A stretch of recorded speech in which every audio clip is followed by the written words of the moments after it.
जब किसी धातु सतह पर उचित आवृत्ति का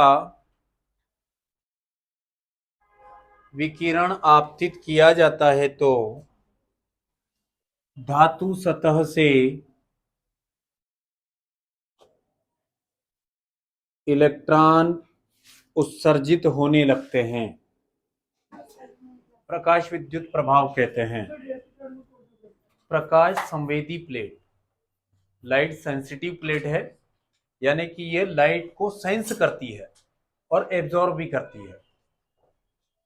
तो यहां से इसकी इंटरनल प्रोसेस यानी कि काइनेटिक एनर्जी, गतिज ऊर्जा में वृद्धि होगी, परिवर्तन होगा, जिसके कारण यहां से इलेक्ट्रॉन एक तरफ और प्रोटॉन एक तरफ चलना शुरू होंगे। ये कैसे चेक किया आप लोगों ने? यहां पर गैल्वेनोमीटर लगाकर, धारामापी लगाकर, जो डिफ्लेक्शन शो करता है। प्रकाश विद्युत प्रभाव में उत्सर्जित इलेक्ट्रॉनों को फोटो इलेक्ट्रॉन तथा प्रवाहित धारा को प्रकाश विद्युत धारा कहते हैं। इस प्रक्रिया में उत्सर्जित इलेक्ट्रॉनों को फोटो इलेक्ट्रॉन तथा प्रवाहित धारा को प्रकाश विद्युत धारा कहेंगे। धातु का कार्यफलन जितना कम होगा उसकी सतह से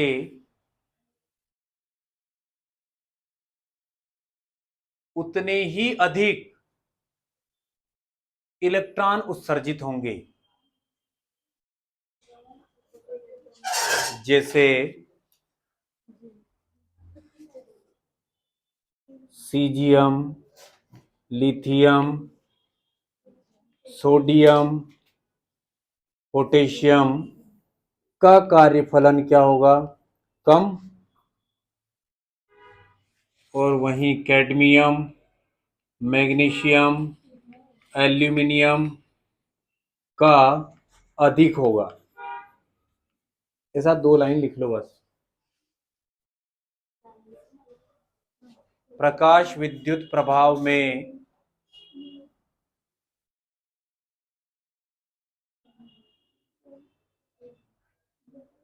प्रकाश ऊर्जा का विद्युत ऊर्जा में रूपांतरण होता है। प्रकाश विद्युत प्रभाव फिर से देखें, बहुत ही सिंपल प्रोसेस, कुछ भी नहीं करना आपको। यहां पर प्लेटें लगानी है जो फोटो सेंसिटिव हो, प्रकाश संवेदी हो, जिसे आप यहां पर प्रकाश आपतित करवाओगे, लाइट इंसिडेंट करवाओगे, तो उस प्लेट के इंटरनल भाग में, आंतरिक भाग में इलेक्ट्रॉनों की गतिज ऊर्जा में, इलेक्ट्रॉनों की ऊर्जा में परिवर्तन होगा, चेंज आएगा, जिसके कारण इलेक्ट्रॉन एक तरफ, प्रोटॉन एक तरफ हो जाएंगे। और इस तरीके से एक परिपथ से जोड़ दिया है प्लेटों को। और यहाँ पर गैल्वेनोमीटर धारा मापी लगाया है। धारा मापी धारा को मापता नहीं है, धारा की उपस्थिति का पता लगाता है। तो ये जो संकेत इंडिकेटर है, ये बताएगा इस तरीके से डिफ्लेक्शन, जिससे अपने को पता पड़ता है कि करंट फ्लो होता है। धातु सतह पर, पहला लिखो, धातु सतह पर विकिरण के आपतित होते ही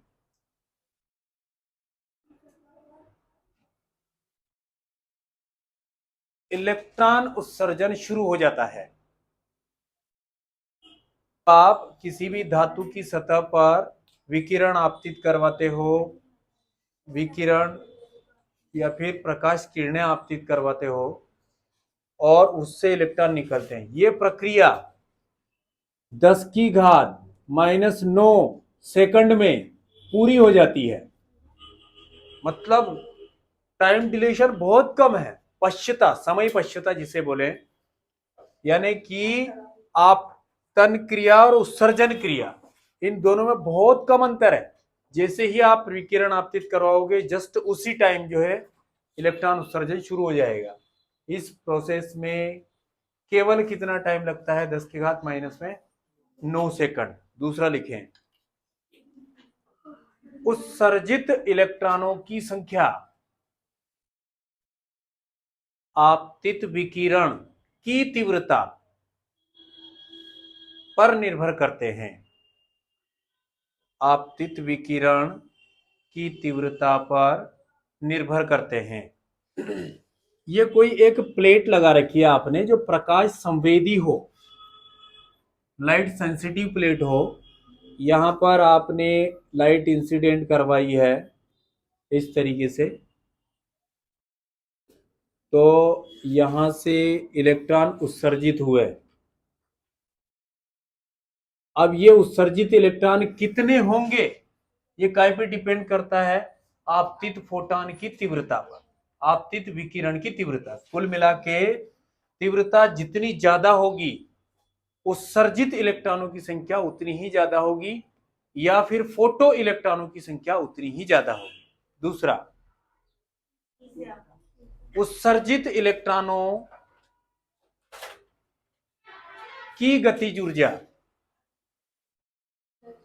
आपतित विकिरण की आवृत्ति पर निर्भर करती है। उत्सर्जित इलेक्ट्रॉनों की संख्या हमेशा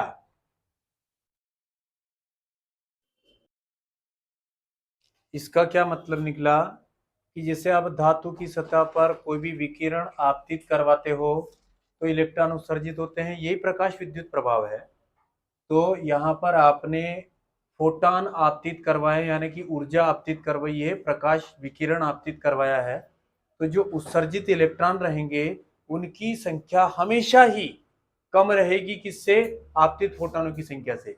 एक एग्जांपल अपनों ने बात करी है, यहाँ पर कितने फोटॉन आपतित करवाए हैं अपनों ने, 5, और उत्सर्जित कितने हो रहे हैं, मतलब कभी भी ना तो उनके बराबर ना उनसे ज्यादा, हमेशा आपतित विकिरण आपतित फोटॉनों की संख्या से कम ही रहेंगे उत्सर्जित इलेक्ट्रॉन, यानी कि फोटो इलेक्ट्रॉन। अब एक छोटा सा अगर प्रश्न आ जाए कि फोटो इलेक्ट्रॉन किसे कहते हैं, तो फिर